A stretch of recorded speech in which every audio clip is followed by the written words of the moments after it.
Assalamu alaykum. İhbar pişiriq salonidagi barliq qamchilar hammanglarninki mush vaqti xayrlik bo'lsin. Tövəndə o'tadigan darsimiz o'zimizning yerlik piranika, ya'ni shakar piranika. Tövəndə bu shakar piranika ketadigan materiallar bilan tanishib chiqaylik. Bu pecheni ketadigan materiallar 200 gram seriq may, 200 gram quyruq may, 100 gram suv may, 2 baliq qo'shiq soda, 1 baliq qo'shiq podafin, 150 gram süt, 600 gram şeker, 9 tane tuxum, yani 500 gram şakılı bilen 500 gram tuxumumuz 9 tane keldi. Onundan keyin 1 kilo 250 gram un. Ketadigan materiallar mana muşular. Endi buni zinatlash uchun jirik shekardan muvaffaq miqdorda. Onundan keyin o'zinglarda oilada bor bo'lgan qaysi xil shakldagi qilib bo'lsa bo'laverdi. Mushu ikki xil qilib bo'lsin bo'ldi, yana boshqa xil shakllardagi qilib bo'lsin bo'laverdi. Ketadigan materiallar mana mushular. Endi bu pranikimizning ishlash bosqichiga kelaylik. Bu pechenning ishlash bosqichiga kelsak, biz eng avval seriq may, quyruq may, suv may, andan keyin 2 baliq qo'shiq, soda qatorliq mushu 4 xil materialni bu xildagi ko'ptirish apparatiga selib, undan ko'ptirib olamiz. Endi bu xildagi ko'ptirish apparatingiz bo'lmay qolib qolsa, cho'qim javurga selib, qo'l orqali ko'ptarsingizmi bo'ladi. Endi biz bu 3 xil may bilan bu sodani aralashtirib ko'ptirib olamiz. Mana bu 3 xil may bilan sodani aralashtirib, undan ko'ptirib oldik. Endi buningga shakarni selib, yana davomli ko'ptirib olamiz. Mana shakarni to'kib oldik. Endi yana davomli aylantirib ko'ptiramiz.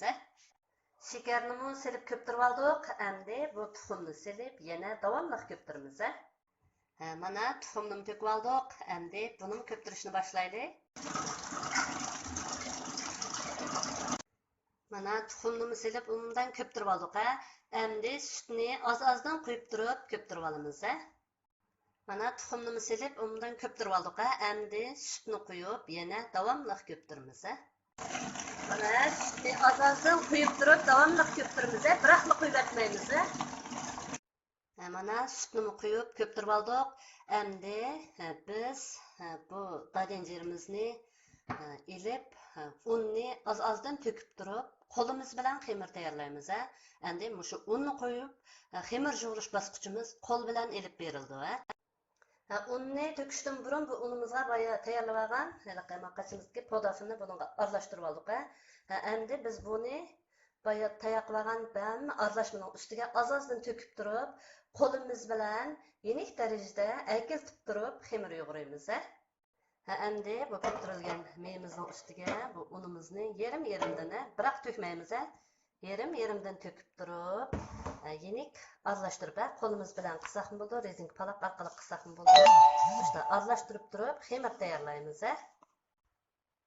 Mana bu xemirimizni yug'irib tayyorlab oldik. Endi bu shakar pechenning xemiri bek chin bo'lmaydi, bo'shroq holatda bo'ladi. Lekin bek bo'shroq qolsa 200-300 gramcha un joylashqa bo'ldi. Men hozir xemirimizga 200 gramcha un joldim. Mana bu xemirimizni mana bu xil holat yeyib olamiz. Qilinroq holatda, mana ko'rdinglar, qilinroq holatda yeyib olamiz. Bek nipis qilmaymiz. Qilinroq holatda yeyib, anaki o'zinglar yaxshi ko'rgan xohlagan shakldagi qiliplar bilan buni qiliplantirib olamiz. Endi bu qiliplantirgan vaqtimizda mana qiliplantirdik-ku, buni mana ma'qul holatdagi mana sanjordan bog'u, mushuning bilan olsak, pranikimizningki suftiga daxli bo'lmaydi. Xemir hadidan ziyod yumshoq bo'lgandan keyin qo'l bilan olsak, pranikning shakl jihatda sal daxil uchraydi, shakli chiroyli chiqmay qoldi. Shunga cho'qim ma'qul holatdagi sanjorlar bilan buni olsak intan qulaylik bo'ldi. Mana ma'qul holatda ilib olamiz. Evilib, andan keyin qilibdan ajratsak, buning sufti intan chiroyli turdi. Mana bu xemirimizni qilibdan ajratib bo'lgandan keyin bu shakarga besib, olamiz. Mana ham yerga shakar yepishtirib, andan keyin lisimizga ozliq tashlab turaqlashtiramiz. Chunki bu pranikimiz ko'pib, hajmi kengaydi. Shunga ma'lum ozliq tashlab turib tizimiz lisqa. Mana bu pechenimizni qiliplantirib, rastlab tayyor qilib oldik. Endi biz bu pechenimizni oldin qisilgan duxovkada, ya'ni cho'ng duxovkada 200-180 gradusda 30 minutdan 35 minutgacha qadar suzgirak holatda pishirib olamiz. Odatda endi uyning duxovkasi bo'lsa, uyning kichik duxovkada 170-170 graduslarda pishirsak bo'ldi. Unda bo'lsa bu pechenimizning pishishini saqlaylik. Mana bu shakar pechenimizmi 30 minut vaqtda mana pishib chiqdi. Ko'rdinglar? Shundaq chiroyli süzük holatda ham yeyilib ham ko'pib pishib chiqdi. Mana keyiningmi gradusi shundaq normal, bekmi qizartib etmadik. Mana süzük holatda pishirib oldik. Endi bu muzlagandan keyin taqsilarga chiroyli bezab tizsaq bo'ldi. Mana bu shakar pechenimizni muzlatib oldik. Mana ko'rdinglar, shundaq chiroyli, shundaq ko'rkam, ham shundaq yeyishlik. Endi o'zinglar sal qizartib olishni yaxshi ko'rsanglar, sal rangini qizartib olsanglar bo'ldi.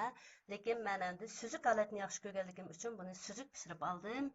Shuning bilan bu darsimiz tamom. Tushunmagan yerlar bo'lsa, yana davomli so'rasanglar bo'ldi. Xayr xo'sh.